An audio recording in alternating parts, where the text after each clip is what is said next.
I always get asked for my recommendations in Paris. So this is for my friends.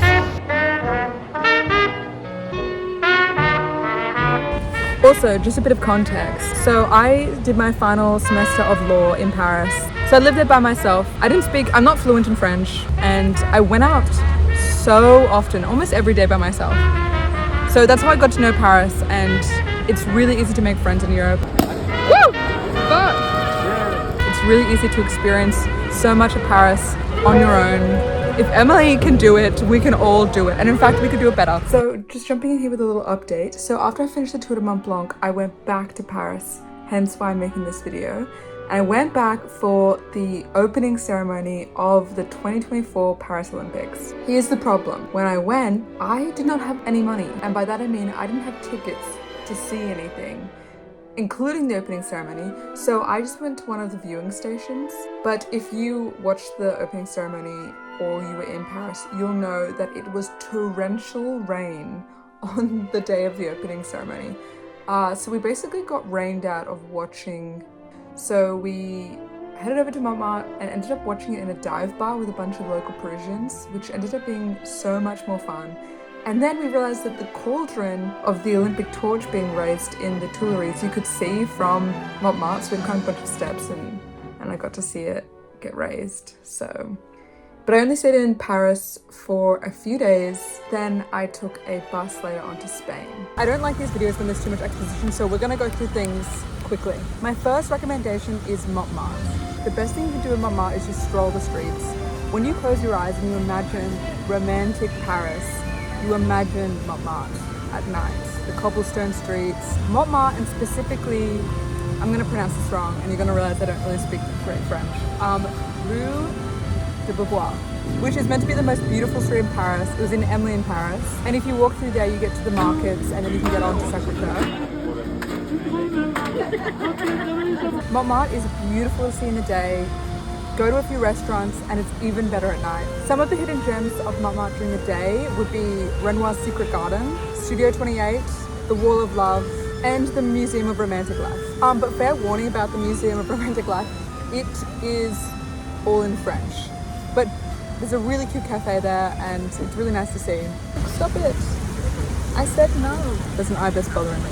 My favorite thing to do is to buy a cheap bottle of French wine at Lidl and then get myself a kebab and go and sit on the steps of Sacré-Cœur and just watch the sunset. And then go inside Sacré-Cœur, it's actually free. Okay, so my next recommendation is jazz.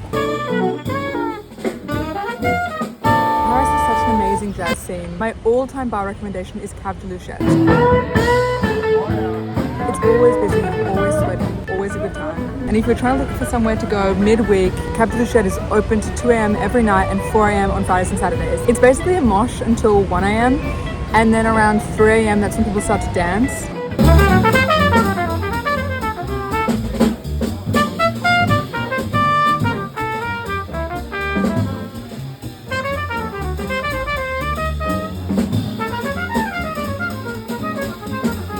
If you want somewhere where you don't have to dance, go to 38 Riv.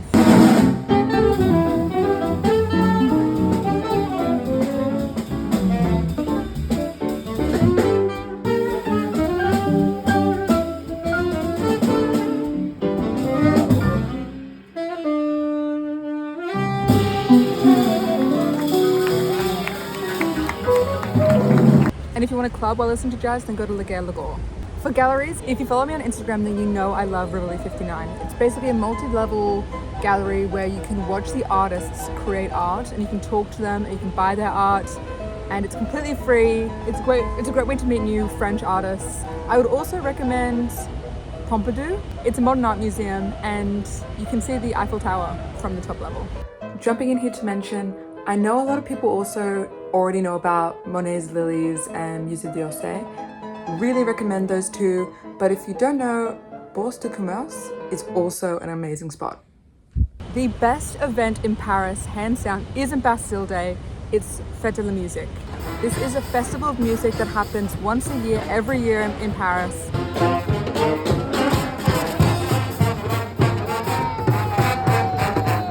And it was the best night of my life. Basically, the streets of Paris turn into an open-air music festival. It's completely free. Bars and restaurants all host DJ sets, bands, musicians, and in the streets, people are just running, like roaming around performing.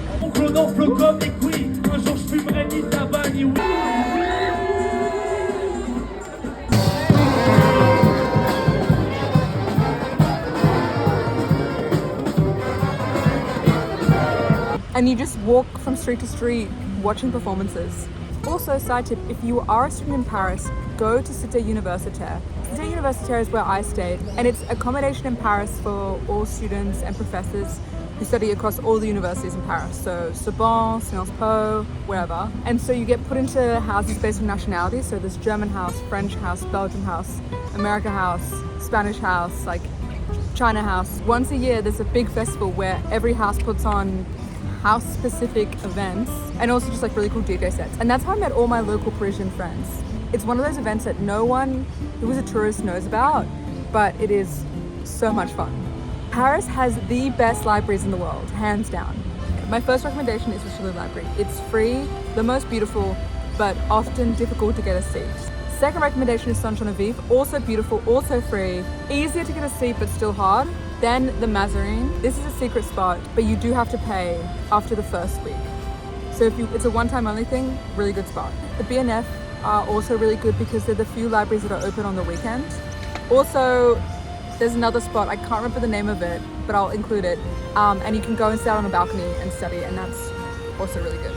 Also, if you want book study in English, check out Shakespeare & Company. It is not overrated.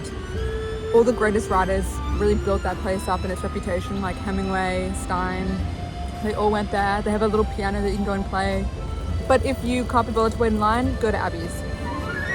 I am not a foodie, so I don't have a lot of food recommendations, but what I will say is everyone should go to a bouillon when they're in Paris. It's cheap, authentic French food in a beautiful location. There's always a line. You can't get reservations, but just wait in line. The later you go, the shorter the line. If you want something sweet though, I highly recommend Crêperie d'Art.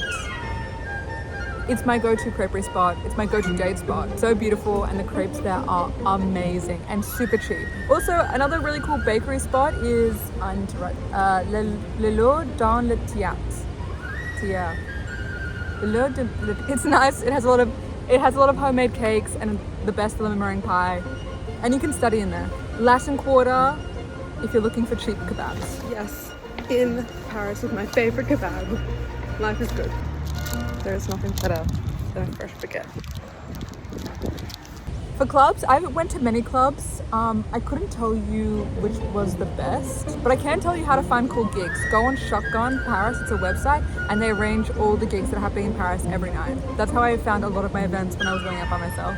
Paris is great because it has a lot of gimmicky clubs, like Club Under a Bridge, Club by the train tracks, Club by the Eiffel Tower, Club by the Arc de Triomphe. Everyone goes to Pachamama. Everyone talks about Silencio, which is the club that David Lynch designs. I went there for Paris Fashion Week. I used to be down bad, but now I'm rich. Okay, I'm pretty little motherfucker. I'm pretty looking okay. I think it's a little bit overrated. My personal recommendation would be Le Machine, especially on the night where they do a decades thing.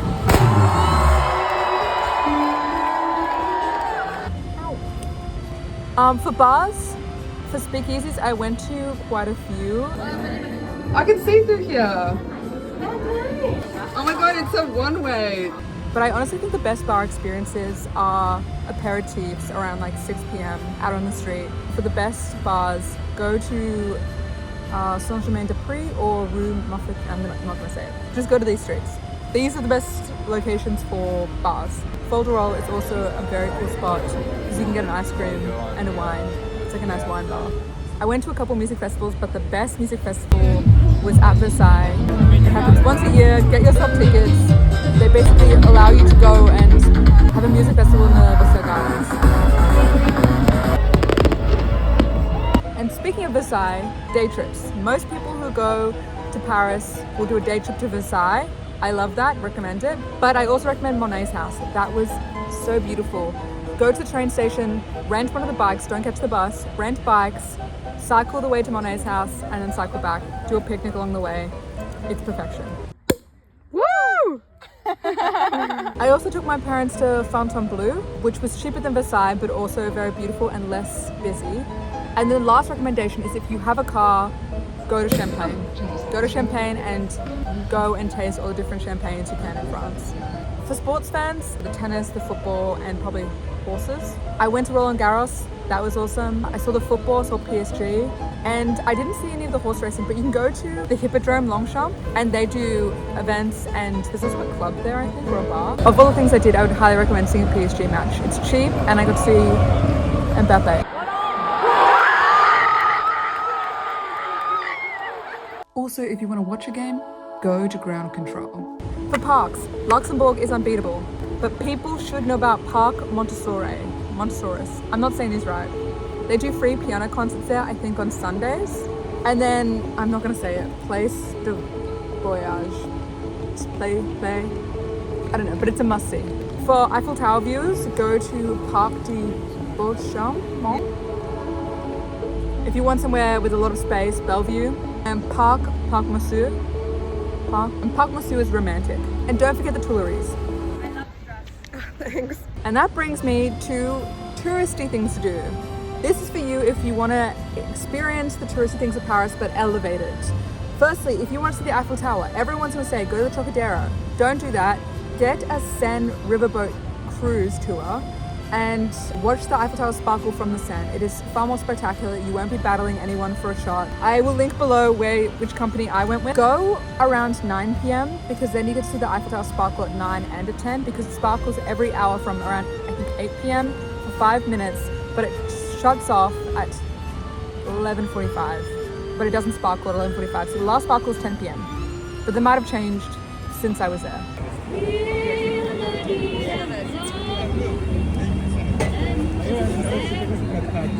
And then if you want to go to the Louvre, go on Thursday nights because it's open later than any other night. And this is especially great in the winter because no one is there. There are no tourists. Well, there's a few tourists, but there's very few people and all the families have gone home. So mostly it's just young people and sketch classes.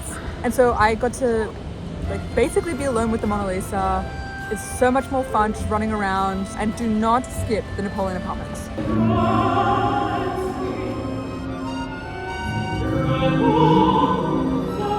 Other missed recommendations is Canal Saint-Martin. This is amazing for like a Sunday morning brunch, or if you're hungover, or if you want to go read by a bit of water, go to Canal Saint-Martin. And then you can go to Supersonic, which is a bar nearby if you are going there late at night.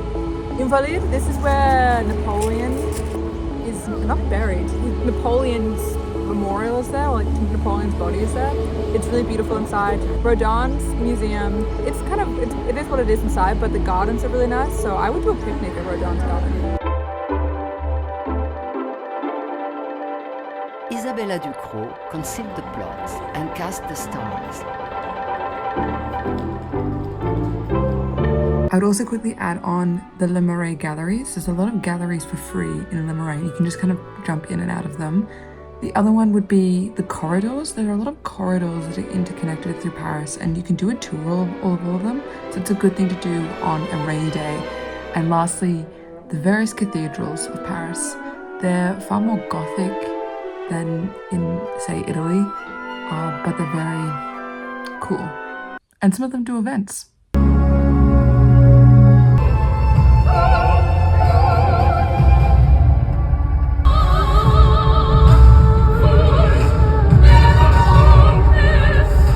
Sans cesse, depuis la chapelle Sainte-Agnès, et sans relâche. And that's Paris in a nutshell.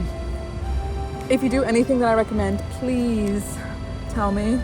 Other things I would recommend that I skipped, so tell me if you thought they were worth it, is Moulin Rouge, Catacombs, and the Opera. The other thing I've always wanted to do is go on a rooftop and see the Eiffel Tower sparkle. I went on a few rooftops in Paris. Like I had one friend who had a view of Sacré-Cœur from his roof, and then I made it onto roofs, but I never got to see the Eiffel Tower, and I think that would be amazing.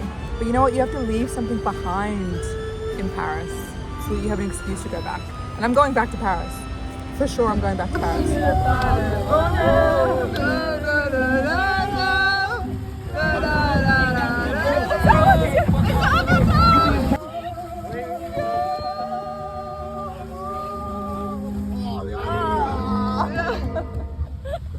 Okay.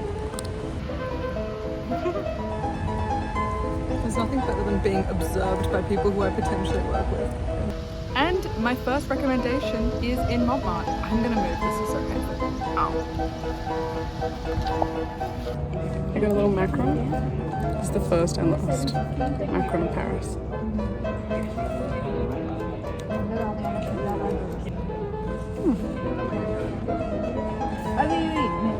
Delicious but expensive. Okay, bye.